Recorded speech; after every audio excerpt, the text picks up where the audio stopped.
दोस्तों, नमस्कार। कैसे हैं आप सभी। तो आज के इस वीडियो में हम डिस्कस करने वाले हैं यूपीएससी सीडीएस 2 की 2021 का प्रश्न पत्र, क्योंकि सीडीएस का एग्ज़ाम होने वाला है अभी 10 अप्रैल को। मेरे पास है सेट ए, उसके बाद हम सभी डिस्कस करने वाले हैं सभी सेट, साथ ही साथ पहले हम उसकी मार्किंग सिस्टम देखेंगे। ठीक है, तो चलो हम इस वीडियो को स्टार्ट करते हैं और देखेंगे कि इस प्रश्न पत्र में कौन कौन से प्रश्न पूछे जाते हैं। उससे पहले आप हमारे चैनल को सब्सक्राइब करें और यह वीडियो अंत तक ज़रूर देखें और लाइक करना मत भूलना। तो चलो स्टार्ट करते हैं। हमें तो पता ही है, हम सीडीएस एग्ज़ाम के थ्रू आईएमए, आईएनए, आईएफए और ओटीए इसमें हम एडमिशन ले सकते हैं। आईएमए यानी इंडियन मिलिट्री एकेडमी, आईएनए यानी इंडियन नेवल एकेडमी, आईएफए यानी इंडियन एयरफोर्स एकेडमी। और ओटीए का मतलब है ऑफिसर्स ट्रेनिंग एकेडमी। ओटीए का जो मार्किंग सिस्टम रहता है वो थोड़ा सा अलग रहता है। उसमें हमें सिर्फ 2 पेपर देखने को मिलते हैं, और आईएमए, आईएनए और आईएफए के लिए हमें 3 पेपर सॉल्व करने पड़ते हैं। उसकी मार्किंग सिस्टम यहाँ पर बताई गई है। जनरल नॉलेज का पेपर, उसमें 120 क्वेश्चंस होते हैं और मैक्सिमम मार्क उसके 100 रहते हैं। इंग्लिश के लिए सेम पैटर्न रहता है, 120 क्वेश्चंस और maximum marks 100। And elementary mathematics के लिए 100 क्वेश्चन रहते हैं और उसके लिए भी 100 मार्क्स रहते हैं। टोटल 340 मार्क्स का पेपर रहता है हमारा, और 300 मार्क्स टोटल रहते हैं। और उसके बाद ओटीए के लिए, ऑफिसर्स ट्रेनिंग एकेडमी के लिए, English language 120 questions as same IMA, INA, IFA के लिए जो इंग्लिश लैंग्वेज होता है और जनरल नॉलेज होता है, सेम वैसा ही ओटीए के लिए रहता है। सिर्फ ओटीए में चेंजेस क्या रहते हैं कि ओटीए में मैथमेटिक्स का पेपर नहीं आता, और ओटीए के लिए गर्ल्स एलिजिबल होती है ओटीए, और गर्ल्स आईएमए, आईएनए और आईएफए के लिए एलिजिबल नहीं रहती, उनको सिर्फ ओटीए के लिए एलिजिबल माना जाता है। उसके बाद हम लोग पहला क्वेश्चन देखेंगे। ये सीडीएस 2 की एग्ज़ाम में आया हुआ क्वेश्चन है, साइंस का क्वेश्चन है। वो हम देखते हैं कि क्या कहता है ये क्वेश्चन। ठीक है, where should an object be placed in front of a convex lens to get a real and enlarged image of the object. अब मैं आपको कुछ पॉइंट्स बताने वाली हूँ, उसको आप ध्यान में रखिए। उसका हिंदी वर्जन क्या रहेगा? किसी वस्तु का वास्तविक और वर्धित यानी बड़ा प्रतिबिंब प्राप्त करने के लिए वस्तु को उत्तर लेंस के सामने कहाँ रखा जाना चाहिए?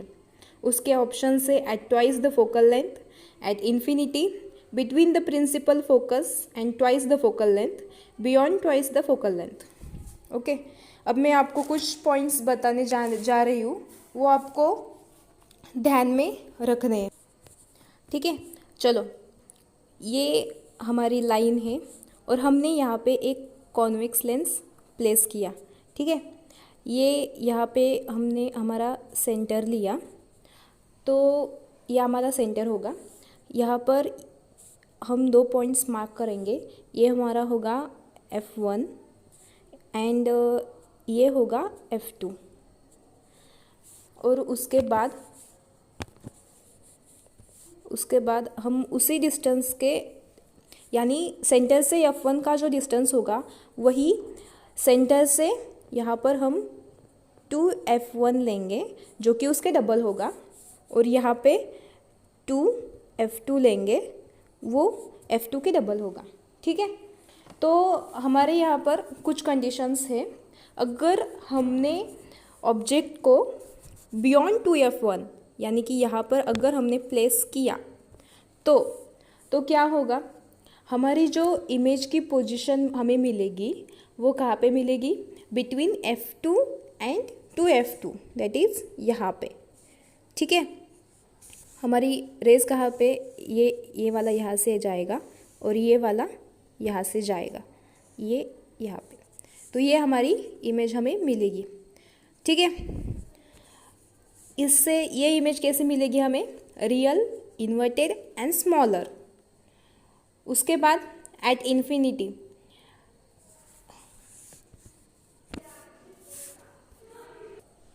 ठीक है, तो चलो हमारा वाला क्वेश्चन क्या कहता है कि अगर किसी वस्तु का वास्तविक और वर्धित प्रतिबिंब प्राप्त करने के लिए वस्तु को उत्तर लेंस के सामने कहाँ रखा जाना चाहिए, तो हमारी हमारी कंडीशन क्या होगी कि हमारा आंसर होगा between the principal focus and twice the focal length. हम इसे देखेंगे, ठीक है। इस कंडीशन में देखो, अगर हमने वो object between principal focus and twice the focal length को अगर रखा तो क्या होगा, क्या होगा देखेंगे। हम यहाँ पर रखेंगे between principal focus and twice the focal length, तो हमारी इमेज हमें कैसी मिलेगी, रियल, इन्वर्टेड एंड लार्जर। बस हमें तो यही चाहिए था, ठीक है। तो हम आगे बढ़ते हैं। अगला क्वेश्चन क्या है, the magnetic field line inside a current carrying long solenoid are in the form of, यानी कि किसी धारावाहिक दीर्घ परिनलिका सोलेनोइड के भीतर चुंबकीय क्षेत्र रेखा किस आकार में होती है। अगर हमने इस पर विचार किया तो हमें क्या मिलेगा,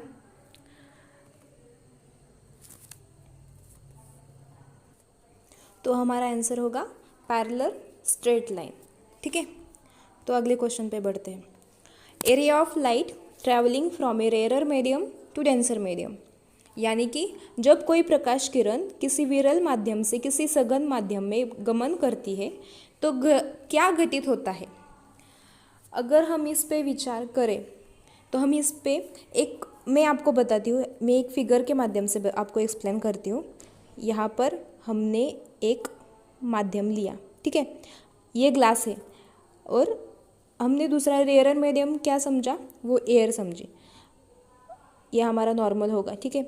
इंसिडेंट रे यहाँ से आएगा, ये इंसिडेंट रे रिफ्लेक्ट होगा, तो अगर वो डेंसर मीडियम में जाएगा तो वो टुवर्ड्स नॉर्मल बेंड होगा, यानी कि ऐसे यहाँ पे कुछ हमें एंगल मिलेगा। ये हमारा रिफ्रैक्टेड रे और ये रहा हमारा इंसिडेंट रे, यानी कि हमारा ऑप्शन क्या होगा,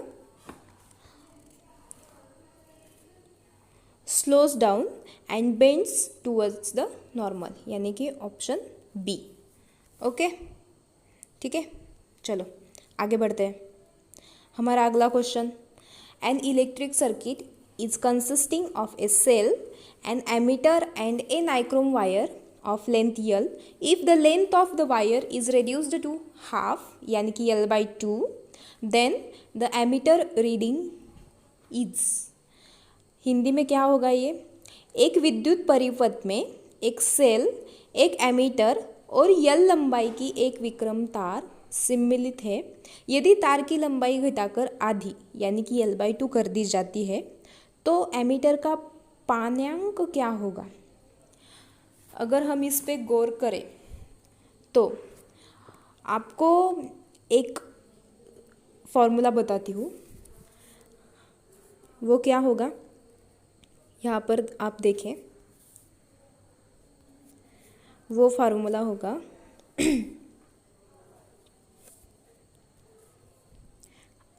R is equal to rho L by A, यह हमारा फॉर्मूला है। इसमें क्या है, R is proportional to L, यह हमें पहले मिल गया, ठीक है। उसके बाद हमारे पास और एक फॉर्मूला है, R is equal to V by I, ठीक है। यहाँ पे क्या मिलेगा हमें, R is inversely proportional to I, और पहले हमें क्या मिला था, R is directly proportional to L, यानी कि अगर हम इस पे गौर करें तो L is inversely, R same है, इसलिए हमें क्या मिलेगा, L is inversely proportional to I, ठीक है। अब इस कंडीशन में देखो हमें क्या दिया है, L हाफ हो गई है। अगर L हाफ हो गई तो हमारा I क्या होगा, डबल होगा, इसलिए ऑप्शन नंबर डी हमारा राइट आंसर है, ठीक है। आगे बढ़ते हैं। What is the effect of pressure of a human body on sand. ये बहुत ही अच्छा क्वेश्चन है और हम इसे रियल लाइफ में एक्सपीरियंस करते हैं।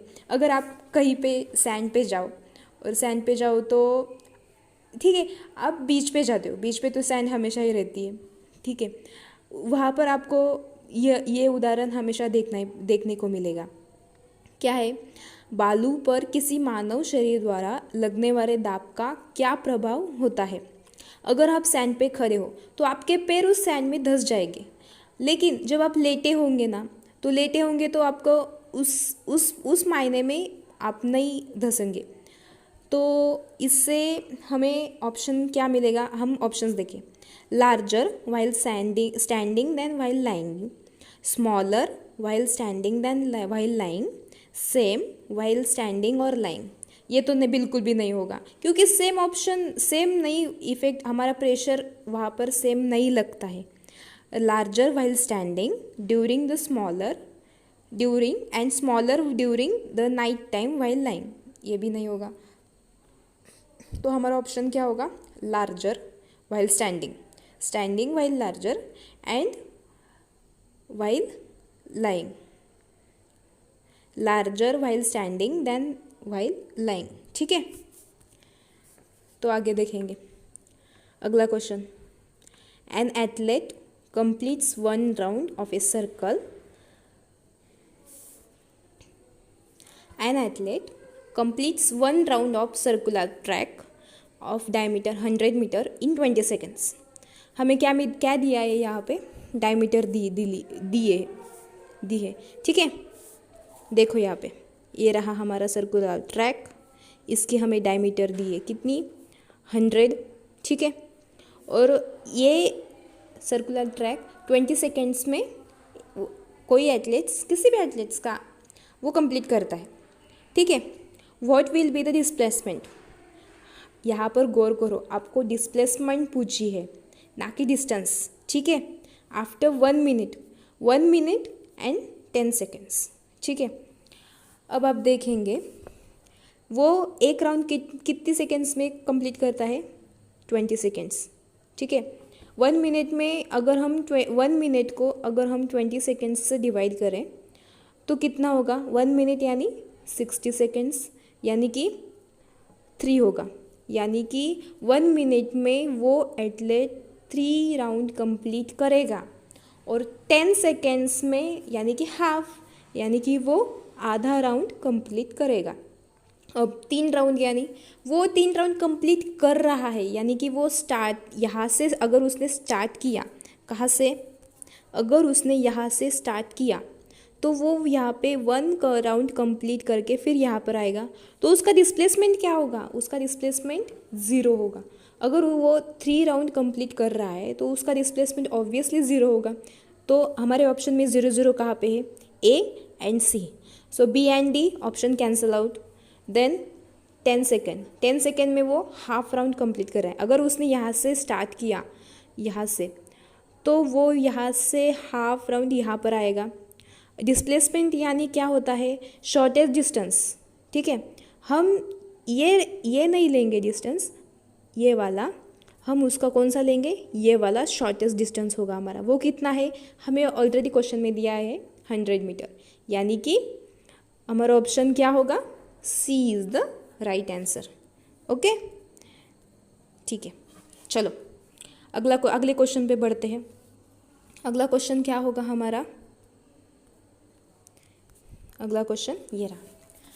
Which of the following statements about the universal indicator is और आर करेक्ट।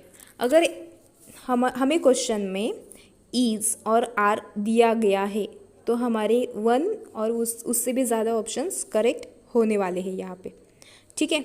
तो हम उसका हिंदी वर्जन देखते हैं। सार्वत्रिक सूचक के बारे में निम्नलिखित में से कौन सा और कौन से कथन सही है। ऑप्शंस देखेंगे। It is a mixture of several indicators, it helps to determine the strength of a given acid and base in titration, it shows different colours at different concentrations of hydrogen ion in solution.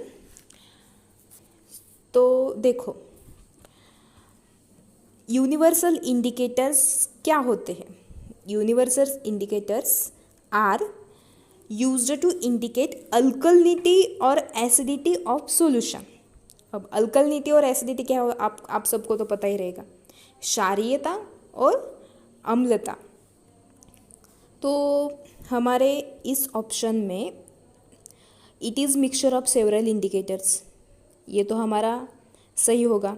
ठीक है, it helps to determine the strength of given acid and base in titration, ये भी सही होगा। उसके बाद it shows different colours at different concentrations of hydrogen ion in solution, ये भी सही होगा। तो हमारा ऑप्शन क्या होगा? 1, 2 and 3, that is option number B is the right answer. Okay, ठीक है, चलो आगे बढ़ते हैं। अगला question, which of the following carbon allotropes are और is good conductor of electricity. अब हम गौर करें तो diamond and fluorine are bad conductors of electricity. ठीक है, तो हमारा राइट आंसर क्या होगा? C, that is only graphite. ठीक है, 2 ओनली। ठीक है, चलो अगले क्वेश्चन पे बढ़ते हैं। अगला क्वेश्चन क्या है? ये रहा, what is the approximate percentage of carbon in the earth's crust. Carbon का अप्रॉक्सीमेट परसेंटेज क्या होगा? कार्बन का अप्रॉक्सीमेट परसेंटेज 0.025 होता है। कार्बन का मेल्टिंग पॉइंट क्या होगा? 3550 डिग्री सेल्सियस, और उसका फैराडे में कन्वर्जन क्या होगा? 6420 डिग्री फैराडे, और उसका बॉइलिंग पॉइंट 4827 डिग्री सेल्सियस, और फैराडे में 8721 डिग्री फैराडे। ठीक है, चलो अगले क्वेश्चन पे बढ़ते हैं। ये रहा, when copper reacts with moist carbon dioxide यानी कि CO2 in air, it forms green coating of which one of the following compound. जब ताम्र वायु में आर्द्र कार्बन डाइऑक्साइड के साथ अभिक्रिया करता है, तब वह निम्नलिखित में से किस यौगिक का हरित विलेपन कोटिंग बनाता है? अब देखिए यहाँ पे क्यूप्रिक कार्बोनेट, उसके बाद क्यूप्रस ऑक्साइड, उसके बाद क्यूप्रिक ऑक्साइड, और उसके बाद कॉपर सल्फेट। अब हम देखेंगे क्यूप्रस ऑक्साइड वो कैसी कोटिंग देगा? वो रेड क्रिस्टलाइन कोटिंग देगा। क्यूप्रिक ऑक्साइड ब्लैकिश पाउडर बनाएगा। Copper sulphate blue in colour देगा। तो रहेगा कौन था हमारा? क्यूप्रिक कार्बोनेट, वो हमारा ग्रीन कोटिंग देगा। तो हमारा सही ऑप्शन क्या होगा? Option number A, that is cupric carbonate. Okay, ठीक है, चलो, what is the name of the process that converts sulphide ore into oxides by heating strongly in the presence of excess air. अतिरिक्त वायु की उपस्थिति में प्रबल तापमान द्वारा सल्फाइड अयस्कों को ऑक्साइड में रूपांतरित करने की प्रक्रिया का नाम क्या है? अब यहाँ पे देखो, पहला ऑप्शन दिया है कैल्सिनेशन, दूसरा इंसिनरेशन, तीसरा स्मेल्टिंग, चौथा रोस्टिंग। कैल्सिनेशन यानी कि the process of heating a substance to a high temperature but below the melting point. हमें पूछा क्या गया है? इस प्रोसेस क्या दिया गया है? The process that convert sulphide ore into oxide. But calcination क्या होता है? The process of heating substances to a high temperature but below the melting point और fusing point, causing loss of moisture. ये क्या होता है? कैल्सिनेशन। उसके बाद इंसिनरेशन क्या होगा? The destruction of something specially waste material by burning. तो ये भी नहीं होगा हमारा option. Smelting, extraction of metal from its ore, by process involving heating और मेल्टिंग, ये भी नहीं होगा। तो बचा हमारा कौन सा? Roasting. Yes, obviously roasting. Roasting यानी the process that converts sulphide ore into oxide by heating strongly in presence of excess air. आप तो बहुत बहुत अच्छा करने लगे हो। ठीक है, तो हमारा ऑप्शन क्या होगा? रोस्टिंग। बहुत सही। चलो आगे बढ़ते हैं। अगला क्वेश्चन ये रहा, what are the constituents of alloy solder? मिश्रातु टाका, एलॉय सोल्डर। देखो कैसे कैसे नाम रहते हैं। मिश्रातु टाका के संघटक कौन से हैं?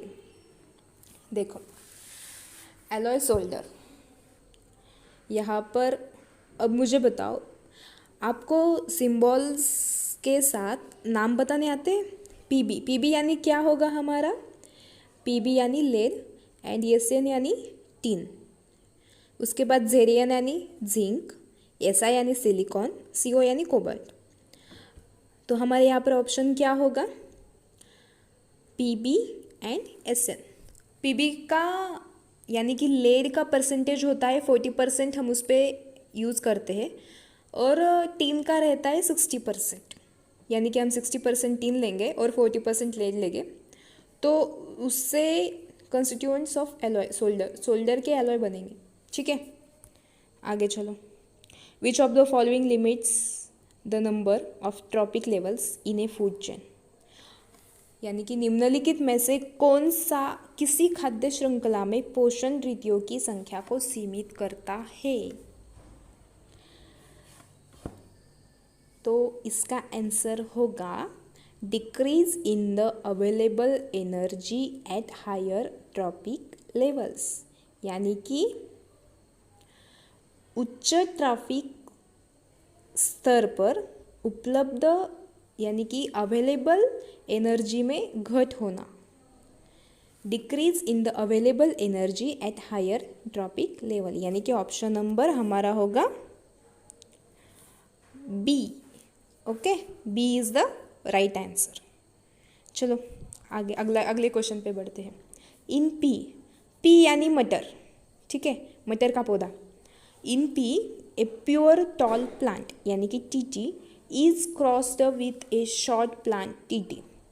What will be the ratio of pure tall plant to short plant in the F2 generation? ठीक है, अब मैं यहाँ पे कुछ की पॉइंट्स बताने वाली हूँ।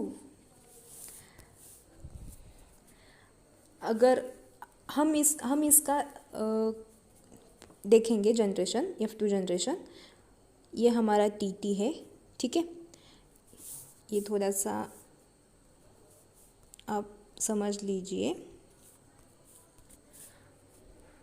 ये हमारा टीटी, बड़ा वाला टीटी, यानी कि टॉल के लिए ये यूज़ करते हैं, और ये हमारा छोटा वाला टीटी। ठीक है, अब हम इसका ये टीटी लिया हमने, ये शॉर्ट टीटी लिया, इसका क्या होगा, क्या बनेगा? ये टी और ये टी।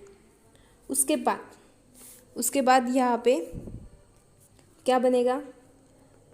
ये हमारा टीटी जो आया था अभी, उसके बाद ये टीटी बनेगा और ये टीटी बनेगा, उसके बाद ये होगा। ठीक है, अब हम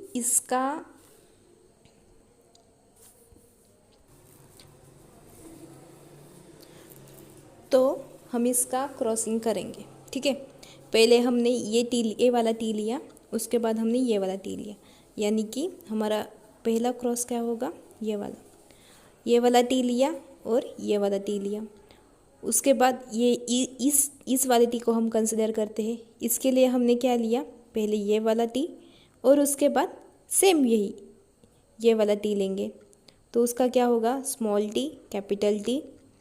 फिर हम इस टी पर अब अगर आए तो हमने पहले ये वाला टी लिया, उसके बाद हमने इस टी को कंसिडर किया, तो फिर से हमारा आएगा इस वाले टी को अगर हमने कंसिडर किया तो ये वाला आएगा स्मॉल टी। इस वाले को कंसिडर करें तो क्या होगा, स्मॉल टी और उसके साथ स्मॉल टी, यानी कि हमारे पास अभी कौन कौन से क्या क्या मिला हमें, पहले तो ये मिला दोनों कैपिटल टी, उसके बाद हमें एक स्मॉल मिला एक कैपिटल मिला, उसके बाद सेम एक कैपिटल मिला एक स्मॉल मिला और उसके बाद दोनों ही स्मॉल मिले।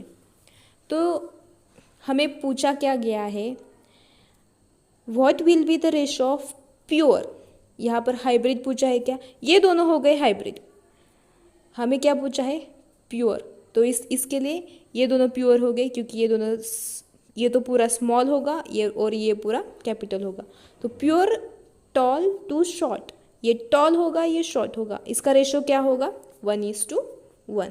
ठीक है, तो हमारा ऑप्शन होगा A is the right answer. ठीक है, चलो अगले क्वेश्चन पे बढ़ते हैं। Which one of the following statement about variation is not true, विभिन्नता यानी कि वेरिएशन के बारे में निम्नलिखित में से कौन सा कथन सही नहीं है। अगर हम यहाँ पर ऑप्शंस देखें तो पहला ऑप्शन होगा variations is the minimum in a asexual reproduction, second option changes in the genetic constitution results in variation, third वाला variants can be selected by environmental factors, and fourth वाला all variations in a species have equal chances of survival. तो हमारा option क्या होगा, all variations in a species have equal chances of survival. ये हमारा option true नहीं होगा क्योंकि ऊपर वाले 3 जो ऑप्शंस है वो सही ही होंगे। तो हमारे यहाँ पर ऑप्शन क्या होगा, option number D, all variations in a species have equal chances of survival. Okay, चलो अगले क्वेश्चन पे बढ़ते हैं। While studying generation of an area, terms like population and community are often used. Which one of the following statements best describes the population? किसी क्षेत्र की वनस्पति के अध्ययन के दौरान प्राय समष्टि और समुदाय जैसे शब्दों का प्रयोग किया जाता है। निम्नलिखित में से कौन सा कथन किसी समिष्ट को सर्वोत्तम रूप से परिभाषित करता है। अगर हम यहाँ पर ऑप्शंस देखें तो क्या क्या होंगे, a group of organisms of one species living in the same area at the same time, a group of organisms of one species living in different areas during different seasons, a unit consisting of biotic and abiotic components, fourth option, a group of organisms of more than one species living in the same area at the same time। अगर हम इस पे थोड़ा विचार करें तो हमारा option number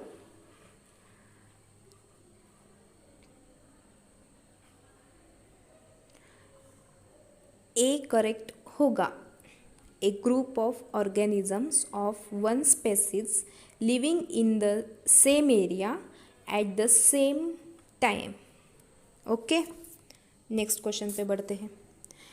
in the human body blood flows through a process of double circulation, which one of the following statement is true in this regard.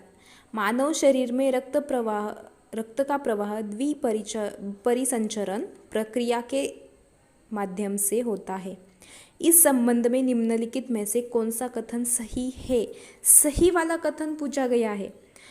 कई बार क्या होता है, हम क्वेश्चन रीड करने में थोड़ी सी जल्दबाजी करते हैं, इसलिए हमें हमारे सिली मिस्टेक करने की वजह से हमारे मार्क्स जाते हैं।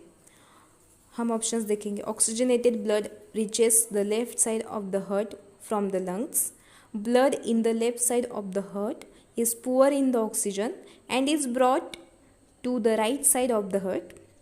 Deoxygenated blood from the left side of the heart is brought to the lungs for oxygenation.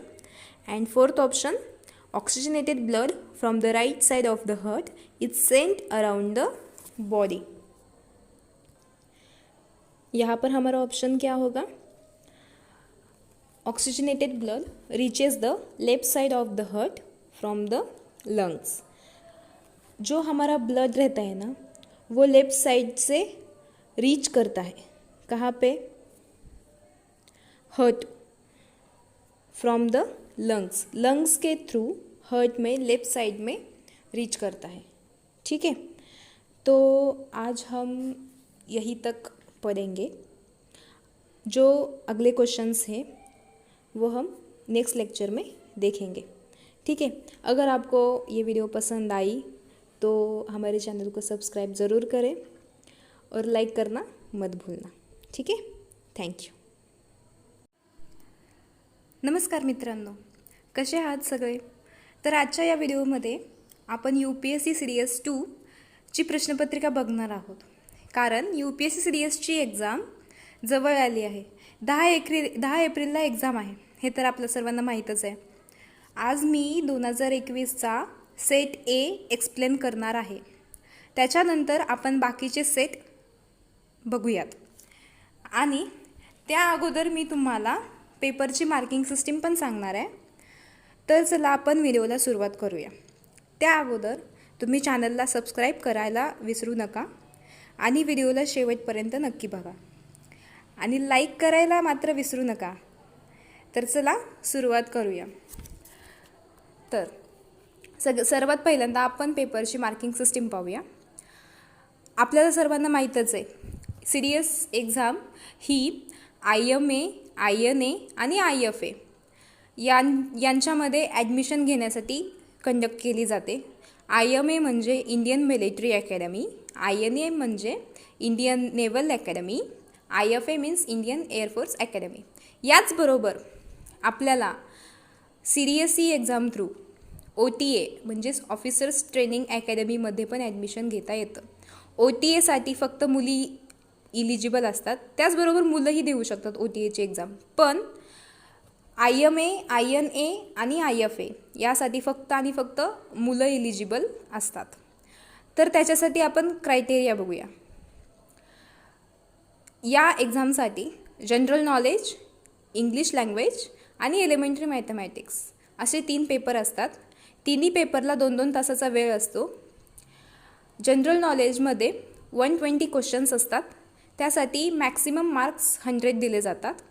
त्याच्यानंतर इंग्लिश लँग्वेजसाठी सेम 120 क्वेश्चन्स असतात, मॅक्सिमम मार्क्स 100।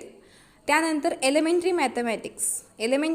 मॅथमॅटिक्ससाठी मात्र 100 क्वेश्चन्स असतात आणि 100 मॅक्सिमम मार्क्स असतात। टोटल क्वेश्चन्स 340 क्वेश्चन्स असतात आणि मॅक्सिमम मार्क्स आपले टोटल 300 होतात। OTA पण सेम तोच क्रायटेरिया, फक्त OTA फरक काय असणार आहे? तर OTA एलिमेंटरी मॅथमॅटिक्स हा सब्जेक्ट नसणार आहे। म्हणजे टोटल तुमचा 4 तासाचा पेपर होणार। त्याच्यामध्ये इंग्लिश लँग्वेजचा एक पेपर होणार आणि जनरल नॉलेजचा एक पेपर होणार। सेम तोच criteria, 120 question 100 marks 100 marks. Okay, चला आपण आता क्वेश्चन्स पाहूयात। म्हणजे 2021च्या क्वेश्चन पेपरमध्ये सायन्स या सब्जेक्टचे काही क्वेश्चन्स आलेले आहेत। ते मी काही क्वेश्चन्स इथे घेतलेले आहेत आणि त्याचं एक्सप्लेनेशन पण सांगणार आहे। तर आपण व्हिडिओला सुरुवात करूया। त्या अगोदर तुम्ही लाईक आणि सबस्क्राइब करायला बिलकुल विसरू नका। ठीक आहे, आणि हा व्हिडिओ शेवटपर्यंत नक्की बघा। ओके, सुरुवात करूया। हा क्वेश्चन पहिला, where should an object be placed in front of a convex lens to get a real and enlarged image of the object. इथे मी हिंदीमध्ये त्याचं कन्वर्जन लिहिलेलं आहे, कारण CDSEचा पेपर हा 2 लँग्वेजमध्ये होतो, एकतर इंग्लिश नाहीतर हिंदी। तुम्हाला तिथे दोन्ही प्रकारची लँग्वेज दिलेली राहते, तुम्हाला जी प्रेफरेबल असेल ती तुम्ही यूज करू शकता। तर काय म्हणले, आपण ऑब्जेक्ट कोणत्या पोझिशनला प्लेस करावा म्हणजे कॉन्व्हेक्स लेन्स आपल्याला रियल एनलार्ज इमेज देईल। ठीक आहे, तर बघा मी इथं तुम्हाला थोडंसं एक्सप्लेन करून सांगते। या ठिकाणी बघा, आपण एक सरफेस घेतला, त्या सरफेसमध्ये आपण एक कॉन्व्हेक्स लेन्स प्लेस केली आणि त्या ठिकाणी आपण काही पॉईंट्स मार्क करूया. हा आपला सेंटर असणार आहे आणि या ठिकाणी मी 2 पॉईंट्स मार्क करते. त्यामध्ये हा सेंटर आपला ओ असणार आहे. ठीक आहे. त्याच्यानंतर इथं आपलं F1 पोझिशन असणार आहे, या ठिकाणी F2 पोझिशन असणार आहे. ठीक आहे. त्यानंतर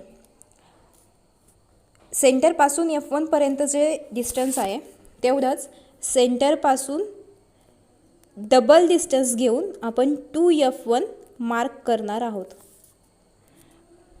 ठीक आहे. त्याच्यानंतर सेम सेंटरपासून F2चं जेवढं डिस्टन्स असणार आहे त्याच्या डबल 2F2 आपलं असणार आहे. आता या ठिकाणी आपण काही कंडिशन्स कन्सिडर करणार आहोत.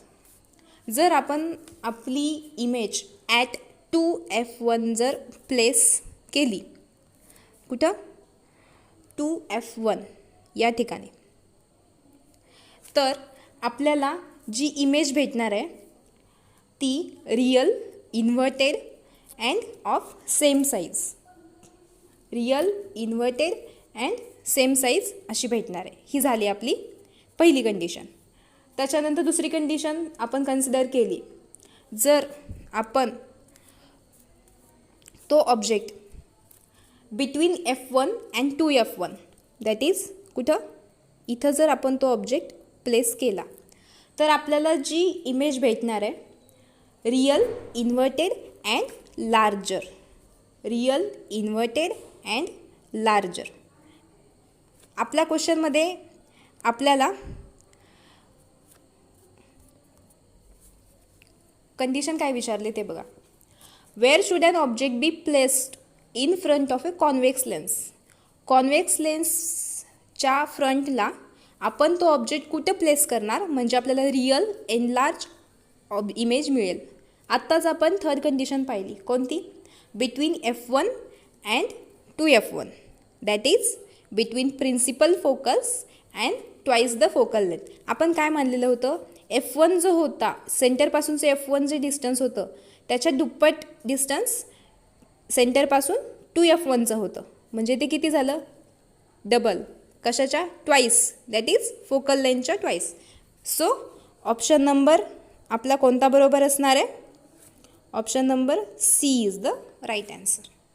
ओके, चलो आगे बढ़ते हैं. The magnetic field line inside a current carrying long solenoid are in the form of. म्हणजे मॅग्नेटिक फील्ड लाईन्स, सोलोनाईड. आपल्याला इलेक्ट्रोमॅग्नेटिक वेव्स हे माहीत आहेत बरोबर. ज्यावेळेस करंट हा फ्लो व्हायला सुरुवात होतो त्या ठिकाणी मॅग्नेटिक फील्ड जनरेट होतं. तोच लॉ आपल्याला इथं यूज करायचा आहे सोलोनाईडमध्ये. सोलोनाईड कसं असणार आहे? सोलोनाईडचं मी तुम्हाला फिगर दाखवते. ओके, हा आपला सोलोनाईड आहे. आता याच्यामध्ये काय सांगितलं आहे आपल्याला? आपला क्वेश्चन काय सांगतो की magnetic field lines inside a current carrying long solenoid. Current carrying long solenoid म्हणजे आपण कन्सिडर केलं, ठीक आहे, हा आपला सोलोनाईड आहे, हा करंट कॅरी करतो आहे. या रेडवाल्या लाईन्स त्यातनं काहीतरी ग्रीनवाल्या लाईन्स ज्या आहेत त्यातनं आपला करंट फ्लो होणार आहे, ठीक आहे, आणि रेडवाला मॅग्नेटिक फील्ड आहे. तर काय होणार आपली कंडिशन? याचे कोणती कंडिशन सॅटिस्फाय करणार? जे ब्लूवाल्या लाईन्स आहेत, ब्लूवाल्या लाईन्स त्या असणार आपल्या पॅरलर स्ट्रेट लाईन्स, त्या आपल्या मॅग्नेटिक फील्ड लाईन्स असणार, ठीक आहे. म्हणजे आपला option d is the right answer, ठीक आहे. चला पुढच्या क्वेश्चनवर जाऊया.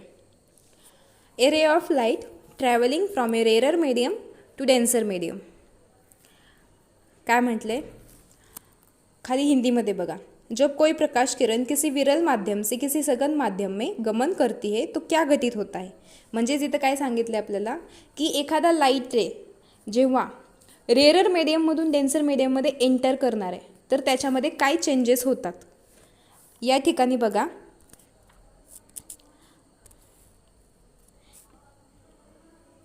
हे आपण कन्सिडर करूया. हे जो मी या ठिकाणी रेक्टँगल काढतीये तो एक ग्लास मीडियम आहे असं आपण कन्सिडर करूयात, जो की डेन्सर मीडियम आहे. आणि याला आपण एक नॉर्मल घेऊयात. या ठिकाणी आपल्याला incident ray, that is ray of light इकडनं इन्सिडेंट होतो आहे आणि मग त्याचं काय होणार, तो रे डेन्सर मीडियममध्ये रिफ्रॅक्ट होणार, त्याची स्पीड स्लो होणार आणि तो टुवर्ड्स नॉर्मल बेंड होणार असा. या ठिकाणी हा आपला इन्सिडेंट रे, हा आपला रिफ्लेक्टेड रे आणि हा झाला आपला नॉर्मल. ठीक आहे. मग आपण ऑप्शन थ्रू बघूयात. ऑप्शनमध्ये काय दिले आपल्याला, ऑप्शन काय सांगतात. A ray of light travelling from the rarer medium to denser medium. आता ऑप्शन्स पाहूयात. Slows down and bends away from the normal. आपलं अवे आलं होतं का, नो. अवे म्हणजे काय, अवे म्हणजे तो कसा होणार, हा आपला ग्लास मीडियम आहे, हा आपला नॉर्मल आहे, हा इन्सिडेंट रे झाला. अवे म्हणजे टुवर्ड्स नॉर्मल म्हणजे आपल्या नॉर्मलकडे झुकला होता आणि अवे म्हणजे नॉर्मलपासनं तो थोडासा दूर जाणार. ठीक आहे. मग ही कंडिशन आपली होणार नाही कारण ग्लास मीडियम आहे, ग्लास मीडियममध्ये तो ऑलवेज टुवर्ड्स नॉर्मल झुकणार. सेकंडवाला option, slows down and bends towards normal, ही कंडिशन सॅटिस्फाय होते. स्पीड्स अप हे चुकीचं असणार. दोन्ही पण ऑप्शन खालचे स्पीड्स अप चुकीचे होणार कारण rarer medium to denser medium ज्यावेळेस रे ऑफ लाईट एंटर करतो ऑलवेज त्याची स्पीड स्लोज डाऊन होते आणि जेव्हा denser medium to rarer medium ray of light enter करतो त्यावेळी त्याची स्पीड वाढणार. ठीक आहे, समजलं. चला पुढच्या क्वेश्चनवर होऊयात. पुढचा क्वेश्चन काय सांगतो, an electric circuit is consisting of a cell, an ammeter and a nichrome wire of length L. If length of the wire is reduced to half, that is L/2, then ammeter reading is. म्हणजे काय, electric circuit आहे जो की सेलनी consist आहे, त्याच्यामध्ये ammeter आणि nichrome वायरची length दिली आपल्याला L. If the length of the wire is reduced to L/2. म्हणजे इथं या ठिकाणी काय केले त्यांनी, लेंथ हाफ केली आहे. तर आपल्याला काय विचारले, ॲमिटर रीडिंग दॅट इज करंटची रीडिंग काय होणार आहे. करंट हा ॲमिटरमध्ये मोजला जातो, म्हणजेच ॲमिटर थ्रू मोजला जातो. तर आपल्याला काही फॉर्म्युलेज माहीत आहेत. कोणते कोणते ते फॉर्म्युलेज आपण इथं पाहूयात. ठीक आहे, बघा.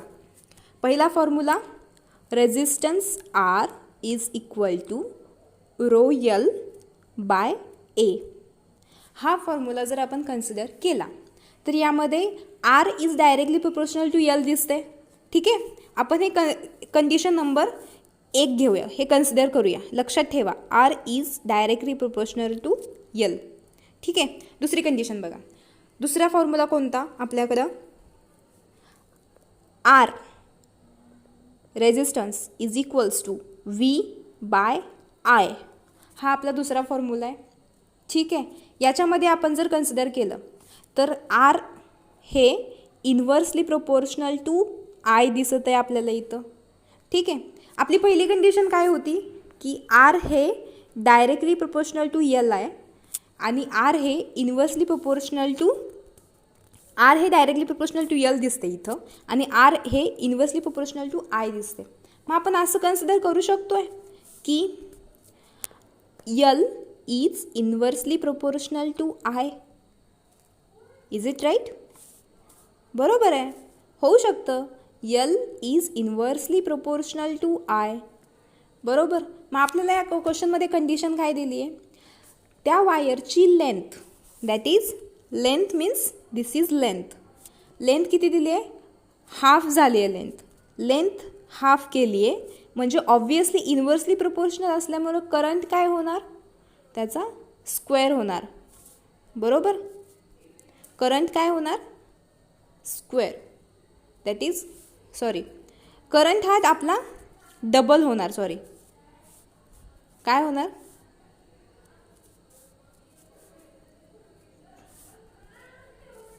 करंट डबल होणार. ठीक आहे. म्हणजे option number D is the right answer, gets doubled. Okay. चला पुढच्या क्वेश्चनवर वळूयात. What is the effect of pressure of a human body on sand. हा क्वेश्चन आपल्या डेली लाईफमधला क्वेश्चन आहे. आपण जर याच्यावर विचार केला, तुम्ही बीचवर तर फिरायला गेला असाल, किंवा बीचवर राहू दे, तुमच्या आसपास कुठे बांधकाम चालू असेल किंवा इतर खूप ठिकाणी आपल्याला असं होत नाही की आपल्या आजूबाजूला आपल्याला वायू भेटणार नाही बघायला. ज्यावेळेस आपण वायूमध्ये उभे राहतो, उभे राहिल्यानंतर आपले पाय वायूच्या आतमध्ये धसतात. बरोबर. आणि त्याच ठिकाणी जर आपण त्या वायूवर झोपलोत, लेटलोत, तर त्या ठिकाणी उभारलेल्या मानाने आपण त्या वायूमध्ये तेवढे आतमध्ये जाणार नाही.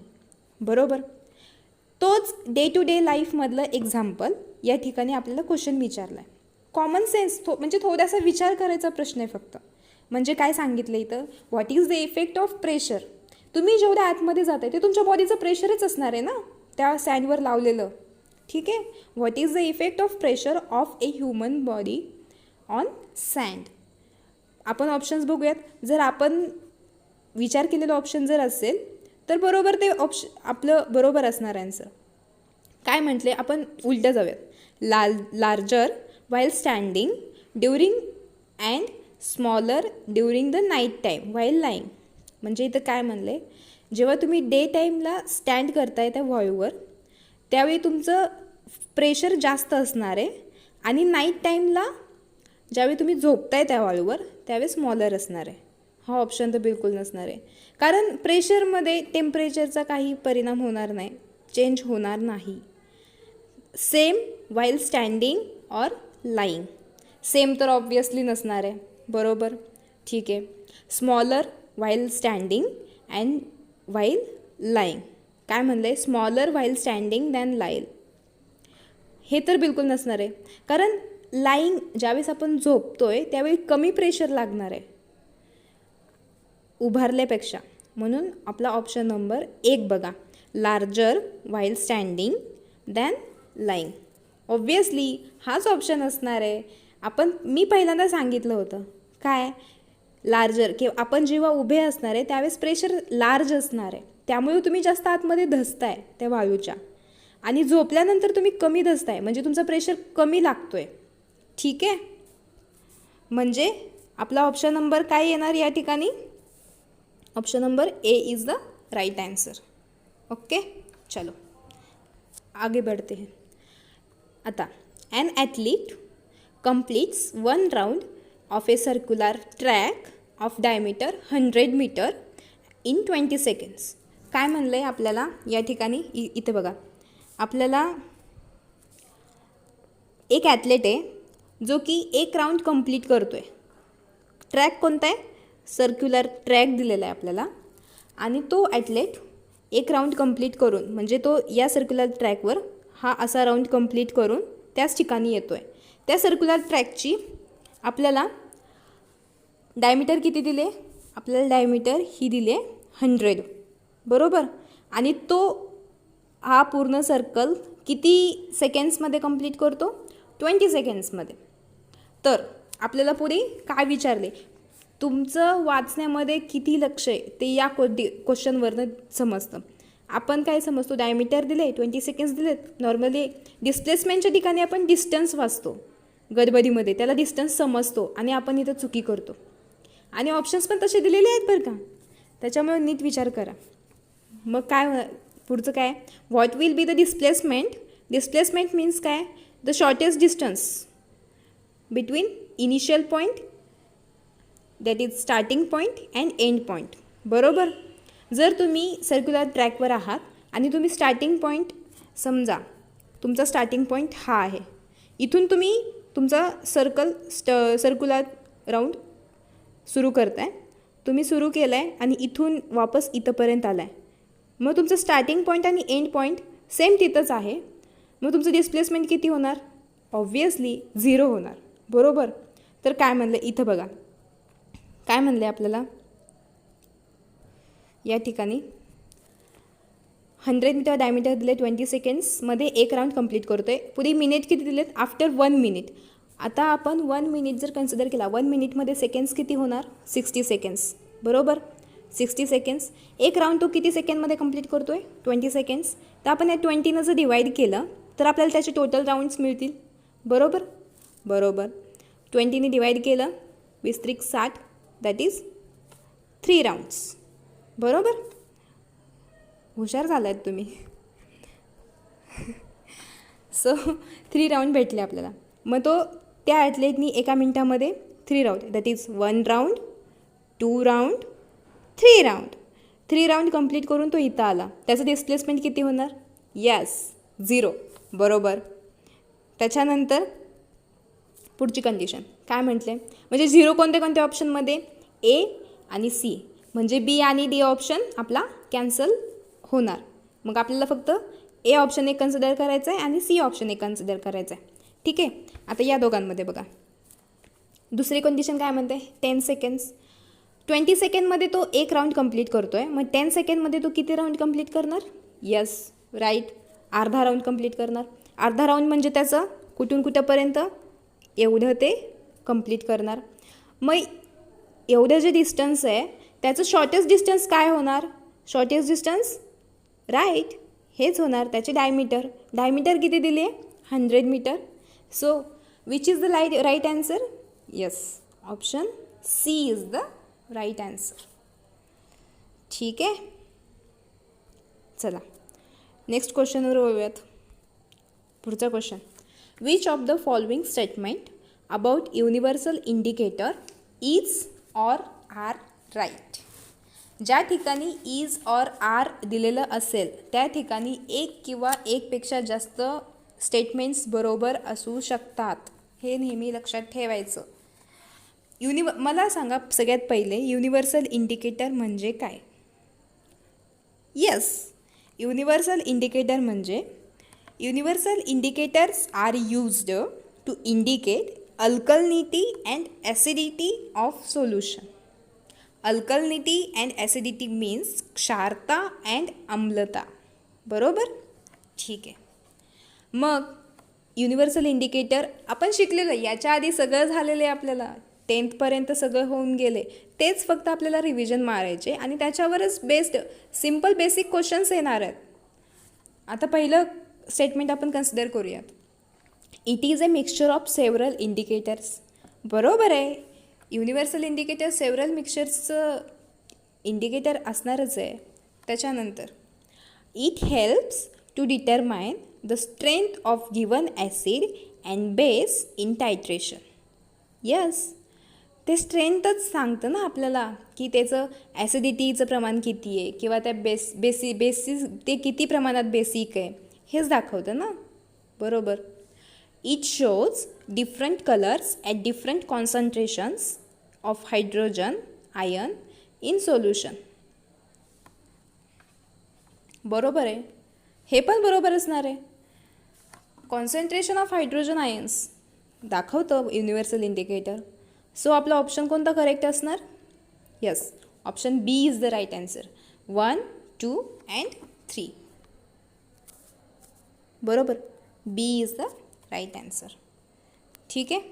नेक्स्ट क्वेश्चनवर पोहूयात. Which of the following carbon allotrope is or are good conductor of electricity. म्हणजे खालीलपैकी कार्बनचा असा कोणता ॲलॅट्रॉप आहे जो इलेक्ट्रिसिटीचा गुड कंडक्टर आहे? जर आपण याच्यावर विचार केला तर डायमंड आणि फ्लोरीन हे बॅड कंडक्टर आहेत. बरोबर, बॅड कंडक्टर आहेत ते. Only graphite is the good conductor of electricity. ठीक आहे. आपला ऑप्शन कोणता बरोबर असणार? C, that is 2 only. 2 only म्हणजे graphite is the right answer. ठीक आहे. चला पुढच्या क्वेश्चनवर बोलूयात. What is the approximate percentage of carbon in the earth crust?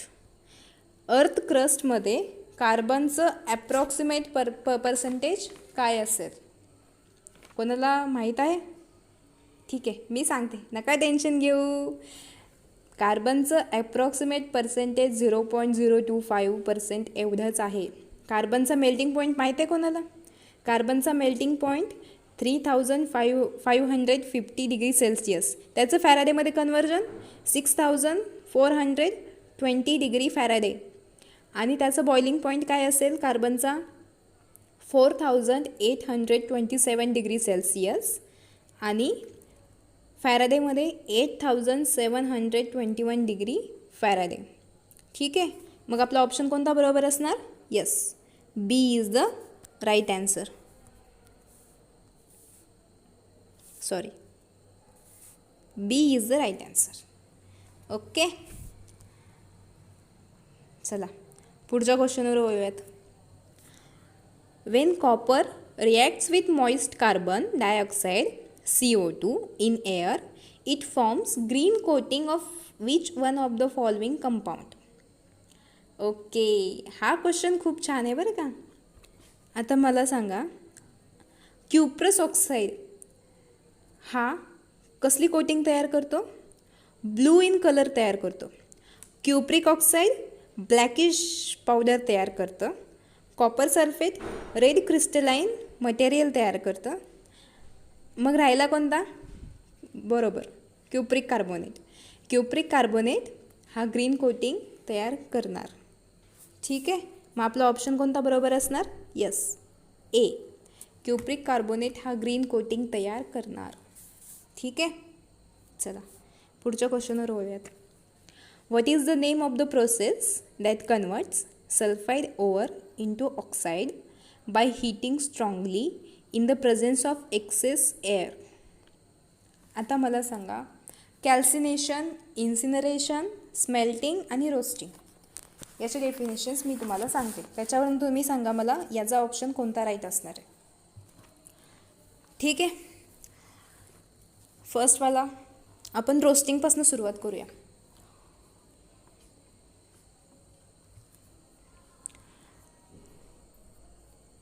Smelting, the extraction of metal from its ore by process of involving heating and melting is called as smelting. मग हा option तर बिलकुल नसणार आहे. ठीक आहे. Incineration, the destruction of something especially waste material by burning म्हणजेच काय? इन्सिनरेशन. त्याच्यानंतर calcination. Calcination, the process of heating a substance to a high temperature but below the melting or fusing point, causing loss of moisture, reduction or oxidation म्हणजेच calcination. राहिलं कोणतं? Roasting. बरोबर, roasting option असणार आहे. The process that converts sulphide ore into oxides by heating strongly in the presence of excess air is known as roasting. Yes, म्हणजे option number D is the right answer. ठीक आहे. चला पुढच्या क्वेश्चनवर बोलूयात. What are the constituents of alloy solder? काय म्हणले? ॲलॉय सोल्डरचे कन्स्टिट्युएंट सांगायचेत. आता मला सांगा, पी बी हा कोणत्या ह्याचा सिम्बॉल आहे? P B means, yes, P B means lead. आणि Z N means zinc. S N means tin. S I means silicon. C O means cobalt. बरोबर. आपल्याला काय विचारलं आहे? ॲलॉय सोल्डर म्हणजे लेडसोबत दुसऱ्या कोणत्या धातूचा आपण मिक्स करणार आहे जेणेकरून आपल्याला ॲलॉय सोल्डर भेटेल. तर या ठिकाणी आपण लेडसोबत टीन यूज करतो. 60% टीनचं प्रमाण असतं. त्याच्यासोबत 40% लेड यूज करतो. म्हणून आपला option number B is the right answer. बरोबर. ठीक आहे. चला next question. Which of the following limits the number of trophic levels in a food chain. Food चेनमध्ये खालीलपैकी कोणते त्या फूड चेनला लिमिट करतात. याचा आन्सर काय असणार आहे. Yes, decrease in the available energy at higher trophic level. That is option number B is the right answer. Okay. बरोबर. चला पुढच्या क्वेश्चनवर फिरूयात. काय म्हणलं. In pea. पी मीन्स वाटाण्याचं झाड. In pea a pure tall plant T T is crossed with a short plant TT, what will be the ratio of pure tall plant to short plant in the F2 generation. Okay. हा तुमचा homework question असणार आहे. उद्या next लेक्चरला मी हा question पहिल्यांदा स्टार्टिंगला तुम्हाला explain करून सांगेल, नक्की सांगणार. पण तुम्ही याचा आन्सर तुम्ही विचार करून खाली कमेंट बॉक्समध्ये कमेंट करू शकताय. ठीक आहे. ओके. सो आपण या ठिकाणी थांबूयात. जर तुम्हाला हा व्हिडिओ आवडला असेल तर नक्कीच या व्हिडिओला लाईक करा आणि चॅनलला सबस्क्राईब करायला विसरू नका. ठीक आहे. धन्यवाद.